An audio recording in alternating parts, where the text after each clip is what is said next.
Edmund Burke ने कहा था, शक्ति देना आसान है, बुद्धिमत्ता देना मुश्किल है। और ये शब्द आज़ाद भारत की जब नींव रखी जा रही थी, तब बहुत ज़्यादा प्रासंगिक लगते हैं। आज हम द प्रिंट में छपे एक लेख के जरिए भारत की संविधान सभा की एक बहुत ही शुरुआती और अहम बहस पर एक गहरी नज़र डाल रहे हैं। हाँ, ये वो दौर था जब भविष्य गढ़ा जा रहा था और चुनौतियां बहुत बड़ी थीं। बिल्कुल, ये बहस थी उद्देश्य प्रस्ताव मतलब ऑब्जेक्टिव्स रेजोल्यूशन के बारे में। ये वो दस्तावेज था जो तय करने वाला था कि भारत के मूल सिद्धांत क्या होंगे, लक्ष्य क्या होंगे। और यूपीएससी की तैयारी करने वालों के लिए समझना बहुत जरूरी है कि उस वक्त के नेता कैसे एक बटे हुए देश को साथ लाने की कोशिश कर रहे थे। हाँ, खासकर तब जब मुस्लिम लीग सभा में थी ही नहीं। एक तरफ तो जबरदस्त इच्छा थी कि भारत एक हो, पर दूसरी तरफ जमीनी हकीकत कुछ और थी, मतभेद गहरे थे। बिल्कुल, वो तनाव साफ दिखता है उस बहस में। तो चलिए इसी ऐतिहासिक बहस में थोड़ा और गहरा उतरते हैं। जरूर। तो शुरुआत ही थोड़ी कह सकते हैं टकराव भरी थी, जैसे रिपब्लिक शब्द पर आपत्ति थी या इस बात पर कि संप्रभुता लोगों से आती है। हाँ, और कुछ सदस्य थे जैसे डॉक्टर जयकर, वो कह रहे थे कि भाई मुस्लिम लीग है नहीं तो इस प्रस्ताव को भी रोक देना चाहिए। यहाँ तक कि बहस के जो मुख्य वक्ता थे, उन्होंने भी माना कि माहौल इतना बटा हुआ था कि वो खुद को एक खेमे का नेता जैसा महसूस कर रहे थे। हाँ, ये दिलचस्प बात है। लेकिन उसी माहौल में उन्होंने भविष्य की एकता में एक बहुत गहरा विश्वास भी दिखाया। उनको लगता था कि ठीक है, अभी मतभेद हैं, पर आगे चलकर सब एक होंगे। यहाँ तक कि मुस्लिम भी समझेंगे कि हाँ, एक संयुक्त भारत ही उनके लिए बेहतर है। बिल्कुल, पर ये तो भविष्य की बात थी। हाँ। असली मुश्किल तो उस वक्त थी, वर्तमान में। हाँ, जैसा उन्होंने कहा भी, हमारी कठिनाई अंतिम लक्ष्य के बारे में नहीं है, हमारी कठिनाई शुरुआत के संबंध में है। मतलब मंजिल पता है, पर पहला कदम कैसे लें जब सब साथ ही नहीं है। सही, यहीं पर वो बुद्धिमत्ता वाली बात जो बर्क ने कही वो सामने आती है। सुझाव ये था कि सिर्फ अपने कानूनी अधिकार पर जोर मत दो। अच्छा। बल्कि जो बहुमत में है उसे थोड़ी उदारता दिखानी चाहिए।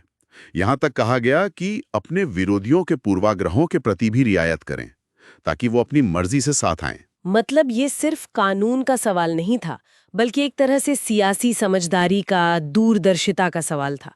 बिल्कुल। क्या सभा को अपनी शक्ति इस्तेमाल करके इसे फौरन पास कर देना चाहिए, या थोड़ा रुकना, इंतजार करना ज्यादा समझदारी होगी? वही बात, शक्ति एक बात है, बुद्धिमत्ता बिल्कुल अलग बात है। और इसी नजरिए से प्रस्ताव के एक खास हिस्से को देखा गया, पैराग्राफ 3। चिंता ये थी कि कहीं ये पैराग्राफ अनजाने में मुस्लिम लीग को और दूर न कर दे। हाँ, क्योंकि पैराग्राफ 3 में भविष्य के भारत की संरचना की बात थी। स्वायत्त प्रांत होंगे, केंद्र होगा, लेकिन उसमें प्रांतों के समूहीकरण यानी ग्रुपिंग का साफ जिक्र नहीं था। अच्छा, और ये ग्रुपिंग अहम थी? हाँ, ये कैबिनेट मिशन योजना का एक अहम हिस्सा थी। कांग्रेस भी इस पर कुछ हद तक सहमत हो गई थी, और मुस्लिम लीग के लिए ये जरूरी थी क्योंकि इससे मुस्लिम बहुल प्रांतों को ज्यादा स्वायत्तता मिलने की एक संभावना बनती।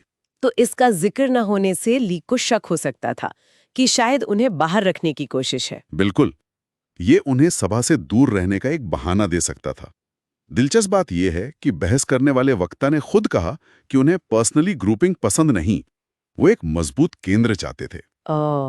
हाँ, लेकिन उनका तर्क ये था कि जब पार्टी कांग्रेस इस सिद्धांत पर सहमत हो ही चुकी है, तो इसे प्रस्ताव में शामिल न करना एक तरह की रणनीतिक गलती हो सकती है। तो फिर वही दुविधा, अधिकार का इस्तेमाल करें या विवेक का? सही।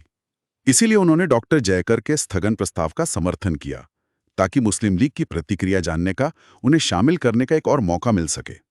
बात सिर्फ सही गलत की नहीं थी, बहुत सबको साथ लाने की थी। इस पूरी बहस में शायद सबसे गंभीर मोड़ तब आया जब बल प्रयोग, यहाँ तक कि युद्ध की आशंका पर बात हुई। लगता है कुछ सदस्य शायद टकराव के लिए तैयार भी थे। हाँ, ऐसी बातें हो रही थी, लेकिन यहाँ एक बहुत कड़ी चेतावनी दी गई। वक्ता ने साफ कहा कि अगर इन मुद्दों पर जंग छिड़ी तो ये सिर्फ अंग्रेजों के खिलाफ नहीं होगी। तो फिर ये मुसलमानों पर युद्ध होगा, या शायद अंग्रेजों और मुसलमानों के गठजोड़ पर। उन्होंने फिर एडमंड बर्क का हवाला दिया कि देखो, बल प्रयोग का असर तो अस्थायी होता है, नतीजा पक्का नहीं होता, और अक्सर वो उसी चीज को तबाह कर देता है जिसके लिए आप लड़ रहे हो। सही बात है। बहुत सीधी चेतावनी थी कि एक राष्ट्र पर शासन नहीं किया जा सकता जिसे लगातार जीतना पड़े। तो अंत में अपील फिर से वही थी, विवेक की, कि सभा अपनी संप्रभु शक्ति का इस्तेमाल तो करे, लेकिन बुद्धिमानी से करे। हाँ, इस तरह करे कि देश के सारे वर्ग साथ आएं, दूर न जाएं। तो इस पूरी चर्चा का सार हम क्या निकाल सकते हैं? कि संविधान बनाने की शुरुआत में एकता की इच्छा तो बहुत प्रबल थी, पर उसे हकीकत कैसे बनाया जाए, इस पर रणनीति पर गहरे मतभेद थे। खासकर मुस्लिम लीग जैसे अहम समूह को कैसे साथ लाएं, इस पर चिंताएं थी। मतलब कानूनी अधिकारों से ज्यादा उस वक्त सियासी समझदारी, बातचीत, थोड़ी रियायत, इन चीजों की जरूरत महसूस हो रही थी। बिल्कुल। शक्ति का इस्तेमाल कैसे और कब करना है, इसकी सीमाओं को समझना ज्यादा जरूरी लग रहा था। और यूपीएससी उम्मीदवारों के लिए ये समझना बहुत जरूरी है कि हमारा संविधान सिर्फ कुछ नियमों का दस्तावेज नहीं है।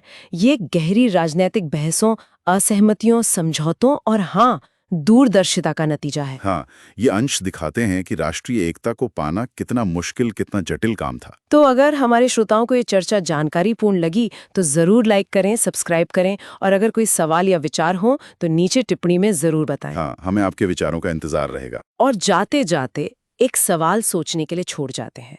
क्या आज भी जब भारत में इतने अलग-अलग विचार, पहचाने, आकांक्षाएं हैं, क्या उन्हें एक साथ लाने के लिए शक्ति और अधिकार दिखाने से ज्यादा विवेक, संयम और रियायत की जरूरत है?